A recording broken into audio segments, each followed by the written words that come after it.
All right, today we're going to talk about an investment strategy that kind of goes against the grain. It's all about finding treasure where no one else is looking, in those unloved, overlooked corners of the market. We're going to look at why chasing the hype can be a serious trap and how focusing on what's real can uncover some incredible value. So, here's the game plan. We'll kick things off with the big idea, why you absolutely have to avoid market hype to protect your portfolio. Then, we'll zoom in on a really powerful tax strategy for Canadian investors. After that, we'll get our hands dirty and put it all into practice with two real-world examples in telecom and real estate. And finally, we'll tie it all together and see how this fits into a smart, patient, long-term plan.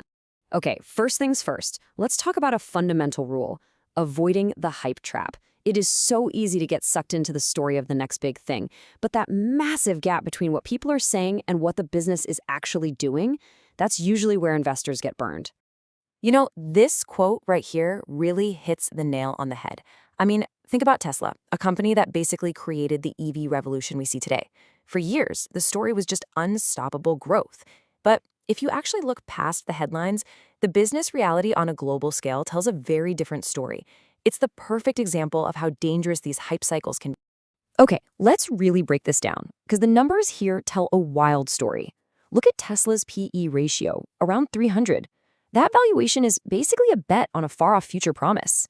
Now, compare that to BYD with a PE of just 22, even though it has higher profits. What we're seeing here is a massive disconnect.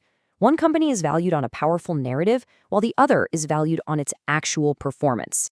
And look, this whole hype cycle thing, it's nothing new. Come on, remember MySpace? It was social media. Or what about Skype? It completely owned video calls. Now, they're basically answers to trivia questions. It's just a classic reminder that today's rockstar company can be tomorrow's forgotten relic, and that's exactly why chasing hype is such a risky game to play. So, if we're not chasing hype, where should we be looking? Well, this brings us to a very specific strategy that's all about tax-smart dividends. And for any of you investing through a Canadian corporation, you're going to want to pay close attention to this next part. Okay, so here's the secret sauce. It's a tax rule called the inter-corporate dividend deduction, and it is a total game changer. Basically, what it means is if your Canadian corporation owns shares in another Canadian company, any dividends you get can flow right into your corporate account, generally without you paying a dime of tax on them. And the way it works is actually super simple. A company, like the ones we're about to talk about, pays out its dividend. Your corporation, which owns the shares, gets that cash. And because of this special rule, that income lands in your corporate bank account tax-free, ready to be put back to work. All right, now that we have that tax strategy in our back pocket, let's put it to work.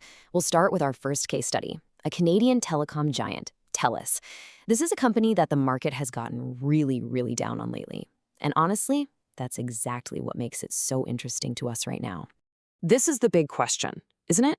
When you see a blue chip stock get hammered like this, what does it mean? Is it a five-alarm fire telling you to run away, or is the market just freaking out over some short-term problems, creating an incredible chance to buy a great asset on sale? I mean, just look at these numbers. A dividend yield getting close to 9%, that's practically unheard of for a company this size. The stock has been nearly chopped in half, and its valuation is back to where it was in the middle of the 2008 financial crisis. Everything you see here is screaming that the market is expecting the absolute worst. But all that doom and gloom might be way overblown. Let's look at the other side of the coin. Telus is critical infrastructure. We all need our phones and internet, right?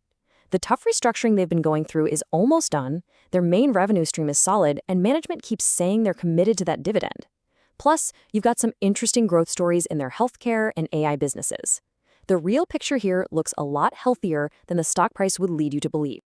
Okay, on to our second case study, and this one comes from another sector that nobody seems to love right now, real estate. We're going to take a look at Canadian Apartment Properties REIT, or CAPREIT, which is actually the biggest residential landlord in the entire country.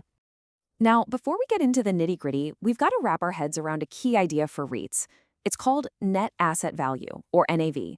The easiest way to think about it is this: it's the company's true liquidation value. If they sold every single one of their buildings today and paid off every mortgage, the cash left over on a per-share basis, that's the NAV. It's the real underlying worth. And this right here is where you can see the opportunity crystal clear. The company's actual stuff, all its buildings, is worth over $56 a unit. But you can go on the stock market today and buy a piece of the company for around $48. To put it simply, you're getting a chance to buy $1 worth of prime Canadian real estate for about 85 cents. And when you look under the hood, the financials are solid. The 4% dividend is nice, and with a 58% payout ratio, it's super safe. Their debt level is totally reasonable. And here's the best part. They're using cash to buy back their own stock. That's management basically shouting from the rooftops that they think their shares are a bargain. Okay, so we've looked at two specific companies. Let's pull the camera back now and talk about how this all fits into a bigger investment philosophy.